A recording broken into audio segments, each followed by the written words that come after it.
Sir ఇప్పుడు ఎవరైతే existing investors mutual ఫండ్స్‌లో ఎవరైతే ఇన్వెస్ట్ చేశారో, సో ఇప్పుడైతే బేరిష్ మార్కెట్ చూస్తున్నారో, సో ఇప్పుడు వాళ్ళ బిహేవియర్ ఎలా ఉండాలి? And first question. And next ఏంటంటే ఇప్పుడు వాళ్ళు నెగెటివ్ బుకింగ్ చేసుకోవాలా? ఇంకా పంపింగ్ చేయాలంటారా? ఫస్ట్ థింగ్ మార్కెట్ బేరిష్‌గా లేదు. లేదు. ఉంది అని అనుకుంటున్నాను అంతే. దీన్ని బేరిష్ అనరు అసలు. మార్కెట్ అంటూ పడితే బేరిష్ అంటే ఏంటి? కనీసం 20% అండ్ అబోవ్ కింద ఉండాలి మార్కెట్. Hardly 3-4% down. అంటే last from 1, it's 1 peak. ½ year నుంచి సేమ్ అలాగే రిటర్న్స్‌లో ఉంది దాన్ని కదా! కన్సాలిడేషన్ అంటాం అంతే. మార్కెట్‌లో there is a phase of consolidation, growth and distribution. It is part and parcel of the market cycle. Okay. ఇప్పుడు గోల్డ్ పరిగెడుతుంది కాబట్టి గోల్డ్ ఈస్ ఎవర్‌గ్రీన్ అని అనుకుంటున్నారు కదా! Let me explain about the gold.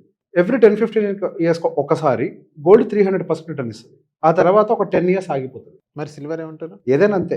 అసలు సిల్వర్ అయితే దాని యొక్క హైని బ్రేక్ చేయడానికి ఐ థింక్ 2 డికేడ్స్ పట్టినట్టుంది. హ్మ్.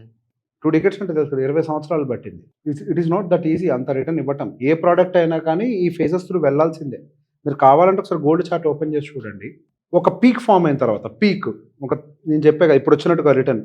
ఒక పీక్ ఫార్మ్ అయిన తర్వాత మళ్ళీ ఆ పీక్‌ని బ్రేక్ చేయడానికి 10 ఇయర్స్, 15 ఇయర్స్, 20 ఇయర్స్ 30 ఇయర్స్ కూడా పట్టిన సందర్భాలు. So it is part and parcel of the market cycle. But good thing with equity ఏంటి అంటే మరి అన్ని సంవత్సరాలు కన్సాలిడేట్ అయినట్టుగా ఇండియన్ ఈక్విటీ మార్కెట్ చరిత్రలో అయితే లేదు. ఓకే. చైనా లాంటి, జపాన్ లాంటి మార్కెట్ చరిత్రలో కొద్దిగా కన్సాలిడేషన్ ఉంది కానీ Indian equity markets for now అయితే లేదు.